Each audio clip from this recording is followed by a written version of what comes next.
ವಿಸರ್ಜನೆ ಮಾಡುವುದರ ಮೂಲಕ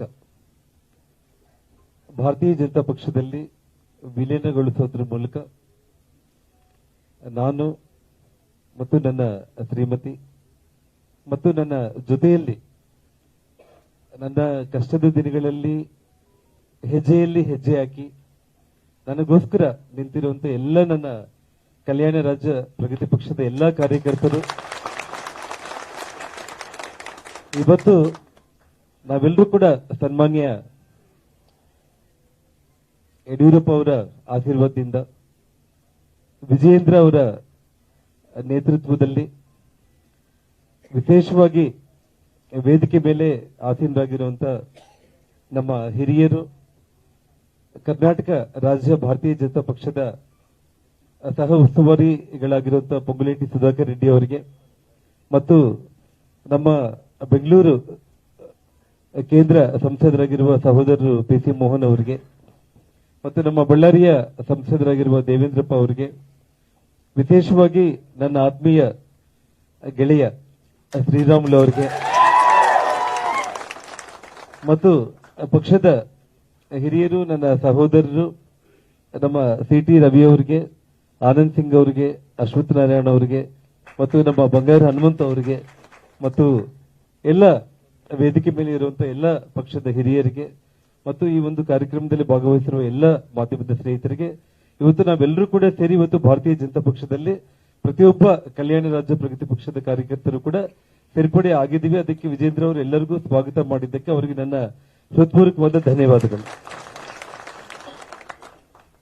ಇವತ್ತು ದೇಶದ ಒಂದು ಸಮಗ್ರತೆಗೆ, ದೇಶದ ಸರ್ವತೋಮುಖ ಅಭಿವೃದ್ಧಿಗೆ, ಇಡೀ ವಿಶ್ವದಲ್ಲೇ ಭಾರತವನ್ನ ವಿಶ್ವಗುರು ಅಂತ ಹೇಳಿ ಆ ಒಂದು ಖ್ಯಾತಿಗೆ ಪಾತ್ರವಾಗುವಂತ ಒಂದು ನಿಟ್ಟಿನಲ್ಲಿ ಕೆಲಸ ಮಾಡಿರುವಂತ ಈ ದೇಶದ ನೆಚ್ಚಿನ ಪ್ರಧಾನಮಂತ್ರಿಗಳಾಗಿರುವ ಸನ್ಮಾನ್ಯ ಶ್ರೀ ನರೇಂದ್ರ ಮೋದಿಜಿ ಅವರಿಗೆ ಅವರ ಒಂದು ಕೈಯನ್ನ ಬಲಿಪಡಿಸುವಂತ ಒಂದು ವಿಚಾರದಲ್ಲಿ ಮತ್ತು ವಿಶೇಷವಾಗಿ ನಮ್ಮ ಕೇಂದ್ರ ಗೃಹ ಸಚಿವರಾಗಿರುವಂತಹ ಸನ್ಮಾನ್ಯ ಶ್ರೀ ಅಮಿತ್ ಶಾ ಜಿ ಅವರು ನನ್ನನ್ನ ಅವರು ದೆಹಲಿಗೆ ಆಹ್ವಾನಿಸಿ ಯಾವುದೇ ಕಾರಣಕ್ಕೂ ಕೂಡ ಬಾಹ್ಯ ಬೆಂಬಲ ಅನ್ನೋ ಪ್ರಶ್ನೆ ಬರೋದಿಲ್ಲ, ನೀವು ಭಾರತೀಯ ಜನತಾ ಪಕ್ಷದಲ್ಲೇ ರಾಜಕೀಯವಾಗಿ ಜನ್ಮ ತಾಳಿದಂತವರು, ರಾಜಕೀಯವಾಗಿ ನೀವು ಭಾರತೀಯ ಜನತಾ ಪಕ್ಷದಲ್ಲೇ ತಾವು ಬಂದು ಕೆಲಸ ಮಾಡಬೇಕು ಅಂತ ಹೇಳಿ ಅವರು ನನಗೆ ಏನು ಒಂದು ಪ್ರೀತಿಯಿಂದ ಆಹ್ವಾನ ಮಾಡಿದಾಗ ಅದನ್ನ ನಾನು ಅಂಗೀಕಾರ ಮಾಡಿ ಇವತ್ತು ಪಕ್ಷದಲ್ಲಿ ಸೇರ್ಪಡೆ ಆಗಿದ್ದು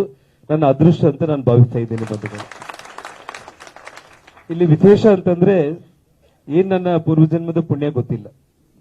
ಇವತ್ತು ಸನ್ಮಾನ್ಯ ಯಡಿಯೂರಪ್ಪನವರ ಬಗ್ಗೆ ನಾನು ಒಂದೇ ಒಂದು ಮಾತಲ್ಲಿ ಮಾತಾಡಬೇಕು ಅಂತಂದ್ರೆ, ನಾನು ನಮ್ಮ ಕರ್ನಾಟಕ ರಾಜ್ಯಕ್ಕೆ ಭಗವಂತ ಭಾರತೀಯ ಜನತಾ ಪಕ್ಷವನ್ನ ಇಲ್ಲಿ ನೆಲೆಯೂರೋದಕ್ಕೆ ಕೊಟ್ಟಿರುವಂತ ಒಂದು ಅತ್ಯಂತ ಅದ್ಭುತವಾದಂತ ಒಂದು ಸೃಷ್ಟಿ ಅಂತ ಹೇಳಿ ನಾನು ಯಡಿಯೂರಪ್ಪ ಅವ್ರ ಬಗ್ಗೆ ನಾನು ಮಾತಾಡಬೇಕಾಗುತ್ತೆ.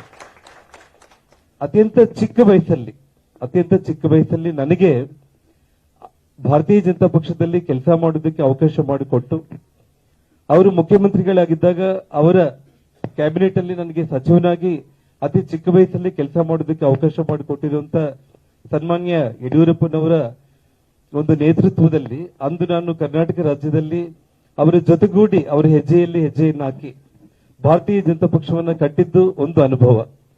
ಇವತ್ತು ಅವರ ಸುಪುತ್ರರು ಇವತ್ತು ಸನ್ಮಾನ್ಯ ವಿಜಯೇಂದ್ರನವರೇ ಇವತ್ತು ನಮ್ಮ ಭಾರತೀಯ ಜನತಾ ಪಕ್ಷದ ರಾಜ್ಯಾಧ್ಯಕ್ಷರಾಗಿ ಇರುವಂತ ಸಂದರ್ಭದಲ್ಲಿ ತಂದೆ ಮತ್ತು ಮಗನ ಜೊತೆಯಲ್ಲಿ ಕೆಲಸ ಮಾಡುವಂತ ಒಂದು ಆ ಅದೃಷ್ಟ ನನಗೆ ಒದಗಿ ಬಂದಿರೋದು ನಿಜವಾಗ್ಲೂ ಕೂಡ ನಾನು ಬಹಳಷ್ಟು ಒಂದು ಅದು ನನಗೆ ಮಾತುಗಳು ನಿಜವಾಗ್ಲೂ ಕೂಡ ಬರ್ತಾ ಇಲ್ಲ.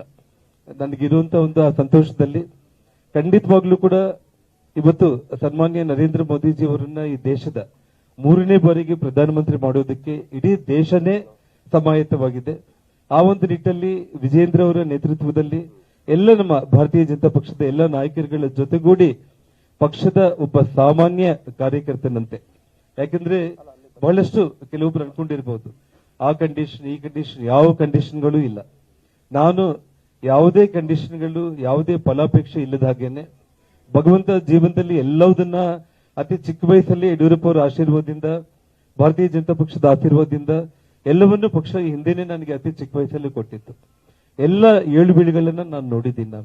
ಇವತ್ತು ನಾನು ವಿಜೇಂದ್ರ ಅವರ ಜೊತೆಯಲ್ಲಿ ಒಬ್ಬ ಸಾಮಾನ್ಯ ಕಾರ್ಯಕರ್ತನಾಗಿ ಭಾರತೀಯ ಜನತಾ ಪಕ್ಷಕ್ಕೋಸ್ಕರ ಪಕ್ಷ ಯಾವ ಜವಾಬ್ದಾರಿಯನ್ನು ಕೊಟ್ಟರು ಕೂಡ ಆ ಒಂದು ಜವಾಬ್ದಾರಿಯನ್ನ ಅತ್ಯಂತ ಪ್ರಾಮಾಣಿಕವಾಗಿ ನಿಭಾಯಿಸುವಂತ ಯಾವುದೇ ಒಂದು ಹುದ್ದೆ ಇನ್ನೊಂದು ಅದು ಇದು ಯಾವುದು ಬೇಕನ್ನೋದೇನು ಇಲ್ಲ.